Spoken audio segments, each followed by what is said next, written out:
Olá, queridos irmãos e amigos, mais uma vez estamos juntos, reunidos para estudar a nossa lição da Escola Bíblica Dominical. Nesse domingo nós estaremos estudando a lição Promessa em Realização. A gente vai poder compreender aí que foi prometido por Jesus, que foi anunciado pelos profetas, que aconteceu ali no dia de Pentecostes, e a partir daí a igreja passa a se desenvolver de maneira dinâmica, de maneira eficaz. E quando a gente concluir essa lição, a gente vai poder entender o quê? Como foi o processo entre a promessa e a realização do tempo da habitação do Espírito Santo na vida da igreja, conforme está aí dito, né? Registrado no livro Atos dos Apóstolos. É importante compreender o seguinte: a descida do Espírito Santo é vital para a realização da obra da salvação na história, pois ele quem nos convence do pecado, da justiça e do juízo, assim como na missão que a igreja tem de fazer discípulos de todas as nações. Ou seja, o Espírito Santo ele tem um papel fundamental, de fundamental importância no desenvolvimento da missão deixada por Jesus para a sua igreja. A igreja ela não pode realizar essa missão sem a ação direta do Espírito Santo. Por quê? Porque é o Espírito Santo que convence o homem do pecado, da justiça e do juízo. Ou seja, sem o Espírito Santo, a missão da igreja torna-se impossível de ser realizada. E a gente precisa compreender isso aí. E a gente vai ver a promessa da vinda do Espírito, tá? A habitação do Espírito no seio da igreja, nos crentes de Cristo Jesus, e a sua ação, e a importância da sua ação na vida da igreja, para que a igreja torne possível a expansão do reino de Deus entre todas as nações. Dependemos totalmente do Espírito Santo, dependência total, tanto como servos, individualmente, nesse mundo, nas lutas do dia a dia contra o pecado e o diabo, né? E também para o consolo, o conforto das nossas necessidades. E também é necessário, de fundamental importância, na ação, no cumprimento da missão da Igreja de Jesus Cristo, ok? Então, o Espírito Santo é de fundamental importância. Então, a promessa. Havia sido prometido, né, que o Espírito Santo desceria e no tempo da dispensação do Espírito, a sua igreja iria se desenvolver. A descida do Espírito Santo, ela marca o início da igreja cristã, inaugura um novo período em que Jesus não está mais fisicamente presente com os seus discípulos. Agora, eles contam com a intervenção divina por meio do Espírito Santo nas direções e decisões da igreja. Ou seja, quem vai conduzir a igreja no cumprimento da sua missão, quem vai conduzir a igreja, quem vai dar direção à igreja, quem vai fundamentar as decisões da igreja de Jesus Cristo é o Espírito Santo. A igreja ela só pode conduzir a sua missão, ela só pode cumprir o seu papel, ela só pode andar conforme a vontade de Jesus através da ação do Espírito Santo. Reconhecemos que o Espírito Santo é Deus. Isso é fundamental por quê? Para a nossa teologia da Trindade. Deus Pai, Deus Filho, Deus Espírito Santo. A descida do Espírito não é sua criação, pois ele é Deus.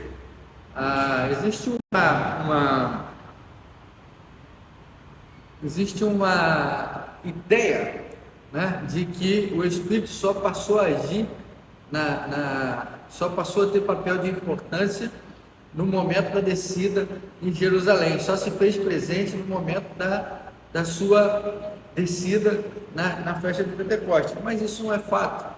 O Espírito Santo sempre existiu, sempre esteve com Deus Pai, com Deus Filho na construção da criação, sempre esteve presente, capacitando pessoas para que pudessem exercer ministérios específicos que eram desconhecidos, para que realizassem tarefas propostas por Deus para homens, para os seus profetas, para os homens. como Noé, como Abraão, como aqueles artífices do templo, né? Então a ação do Espírito ela sempre esteve presente. Qual a diferença? Né? A diferença é o seguinte, vamos lá. A promessa de Jesus não era para a sua criação, mas sim para a sua manifestação, atuação e habitação, de maneira permanente na vida das pessoas, da igreja e na história. Muito bem.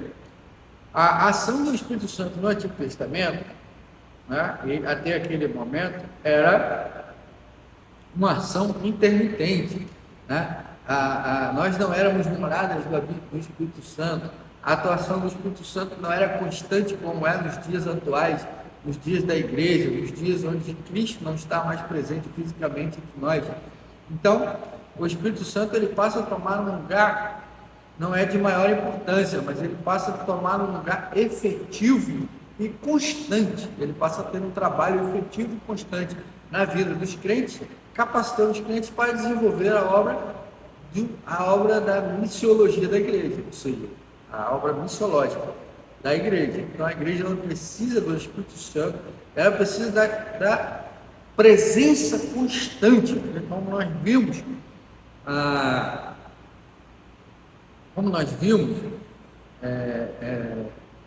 o Espírito Santo é quem direciona a igreja, qual o rumo que ela deve tomar e quais são as decisões que a igreja deve tomar. Então o Espírito Santo ele age diretamente, fundamentalmente, de maneira permanente no contexto da igreja e da sua missão. Jesus estava dizendo isso, que a partir da sua subida, o Espírito Santo teria uma função efetiva e permanente na vida da igreja e dos crentes. Certo? Para compreender sua atuação na história, é vital reconhecer sua presença e atuação nos atributos, não apenas nos dias atuais, mas também no Antigo Testamento. Ele está falando o quê? Dos atributos de Deus. O Espírito Santo está nos atributos de Deus. Então, às vezes que o texto está dizendo? O Espírito Santo é Deus, assim como Jesus é Deus, assim como o Pai é Deus. Né? Eles agem e funcionam organicamente em harmonia. Tá bom? Neste sentido, a promessa do Espírito Santo é feita no Antigo Testamento, também no Novo Testamento. Tá? Isaías fala da vinda, Ezequiel, Joel, Zacarias. E Jesus também diz que o Espírito Santo desceria e viria habitar no meio dos crentes. Jesus venceria o homem da pecado, da justiça e do juízo, levaria o homem à salvação e conduziria a igreja na obra. E vem nosso segundo tópico, a realização. Jesus havia anunciado o Consolador antes da sua partida, ou seja, Jesus ele havia anunciado que o Espírito Santo viria e se tornaria permanente no seio da igreja, tá? Antes dele sair. Deus escolheu um momento significativo durante a festa de Pentecostes para cumprir sua promessa, reunindo os juízos de aproximadamente 15 nações. Tá? O momento em que o Espírito desce é o momento em que o povo judeu, que estava espalhado entre as nações, estava reunido. Não é todo o povo que estava espalhado, que foi espalhado pelas ocupações sofridas por Israel, e o método da Babilônia, da Pérsia, da Síria, era pegar aquele povo da terra e espalhar para que aquele povo perdesse as suas raízes. Né? Então, na instituição judaica, todo ano, na época do Pentecostes, na época da Páscoa, na época das festas judaicas, o povo se reunia em torno do templo. Então, aquele momento ali era o momento em que estavam presentes todos os judeus, e aí de línguas diferentes, de línguas estrangeiras, todos estavam ali. Então, aquele momento foi escolhido para que o Espírito descesse de forma poderosa. O termo festa de Pentecostes refere-se ao período de 50 dias após a Páscoa judaica. Deus utiliza a linguagem para se comunicar universalmente, como evidenciado no relato de Lucas sobre o evento da glossolalia. Capítulo 11 de Gênesis termina com Deus mudando a língua, né? Bagunçando a língua, transformando a língua em diversas línguas, para que o homem se dispersasse, para que os homens pudessem estar em condições diferentes. Lá, a missão que Jesus deixa é que o evangelho deve ser pregado entre todas as nações. Lá não tinha cursinho de inglês online, internet, nada disso. Para que o evangelho fosse pregado em todas as nações, é preciso que aquele acontecimento lá de Babel fosse desfeito, como se aquele acontecimento de Babel fosse desfeito ali na vida dos discípulos, para que os discípulos pudessem falar outras línguas que não eram as deles, e os outros povos que falavam outras línguas pudessem entender a mensagem da salvação. Tá? Então, aquele fenômeno de línguas que veio sobre os apóstolos, eles começaram a falar em línguas, e os outros começaram a ouvir na sua língua nativa, ou seja, na língua de onde eles vinham, é providencial para quê? Para que o evangelho pudesse cumprir a sua natureza, né? A natureza missiológica da igreja, que a igreja pudesse cumprir a sua missão, né? Missão de natureza missiológica, que é levar. O autor fala aqui que o pastor João Fuson Soren, que é autor do livro A Doutrina do Espírito Santo, descreve o dom de línguas como um milagre divino que o Espírito Santo concede a alguns crentes a capacidade de falar em idiomas não aprendidos naturalmente, visando testemunhar de Jesus Cristo aos descrentes. Ou seja, com o advento de Babel, era preciso que houvesse o quê? Uma reversão daquele processo. Para quê?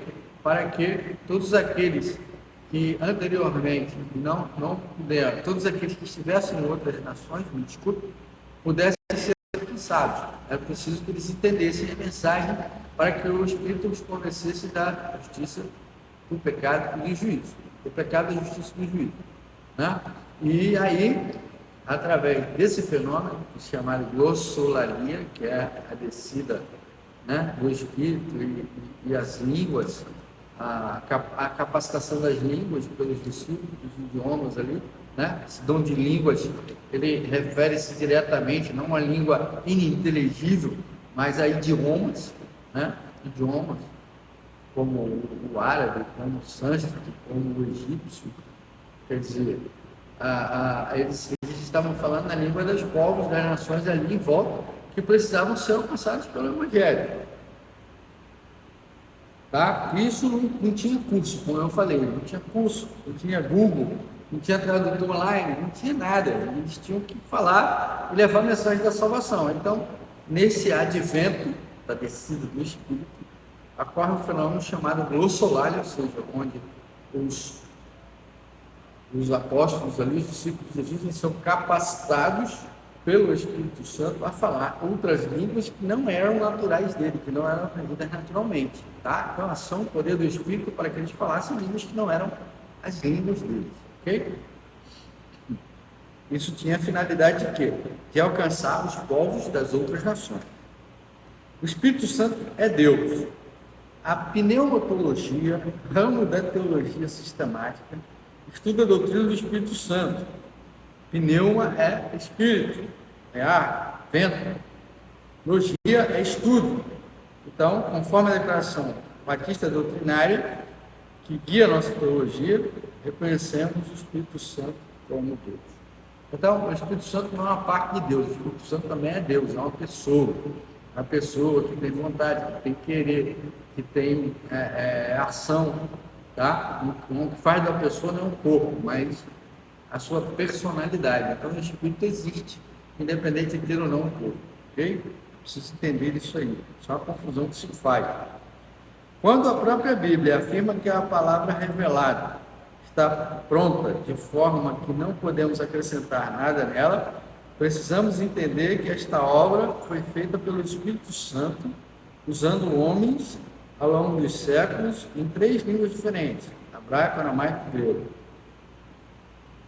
Mas o que o autor está falando? O autor está falando que o Espírito Santo do Senhor inspirou homens, que são os autores da Bíblia, para que pudessem escrever a vontade revelada de Deus e deixar escrita de forma que pudesse ser entendida. E o fez, a princípio, em 3 línguas, né? Que era o hebraico, que era a língua do povo judeu, o aramaico, que era a língua popular falada entre eles, né? O hebraico era erudito, era uma língua mais trabalhada na questão dos doutores da lei, dos escribas, né? Era mais conhecida desse pessoal.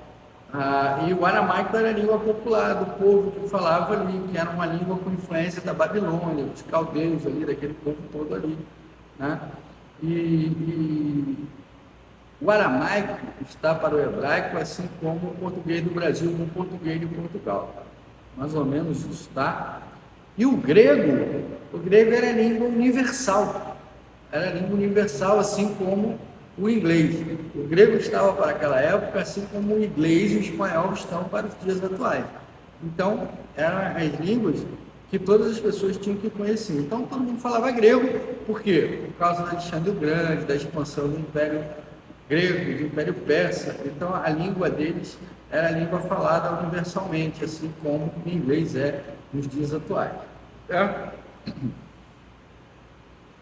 O Espírito atua para efetivar o caráter de Cristo na vida diária do homem, consolando-o permanentemente. João 14,6. Na edificação da igreja, ele concede dons espirituais para servir a Deus, cumprindo o chamado de Jesus para todos os que nele creem. Ele nos chama para a santidade, nos mostra aquilo que deve ser feito diariamente para a nossa santificação, ou seja, o Espírito Santo, ele trabalha na nossa santificação. O que é o processo de santificação, querido?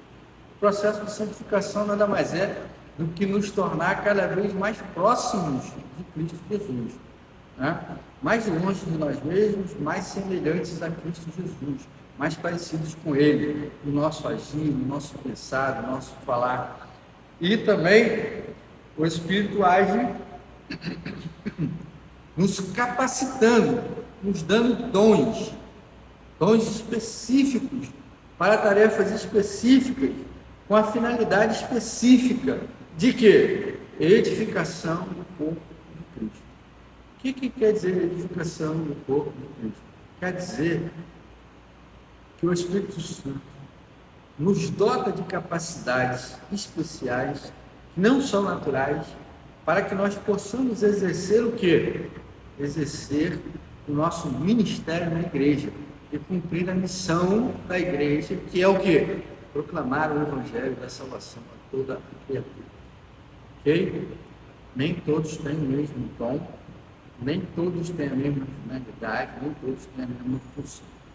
Tá? Então, todos nós somos dotados, capacitados, revestidos de poder pelo Espírito Santo para cumprirmos a missão da igreja, que é proclamar o evangelho da salvação.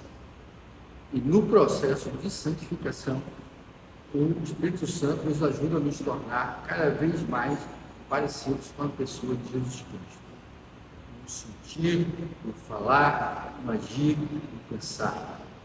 Ok? Concluindo, a atuação constante do Espírito nos filhos de Deus, que somos nós, né, servos e discípulos de Jesus, é a forma pela qual Deus designou para estar conosco nos últimos dias, após a ressurreição e a ascensão de Cristo. Tá? Nós não ficamos órfãos de Jesus, nós temos, certo? E o Espírito Santo tem atuado no conhecimento, no convencimento de muitas e muitas vidas, assim como tem usado vidas para esta missão. Ou seja, ao mesmo tempo em que o Espírito Santo convence o homem do pecado, da justiça e do juízo, ele nos capacita para que a gente transmita a mensagem da salvação. Tá? Então ele age em nós e age no descrente. Como que ele age em nós? Ele usa a nossa vida para que a gente possa transmitir a mensagem, proclamar o evangelho da salvação, e age na vida do descrente para que o homem possa entender o pecado, a justiça e o juízo de Deus e possa se converter a Cristo, né?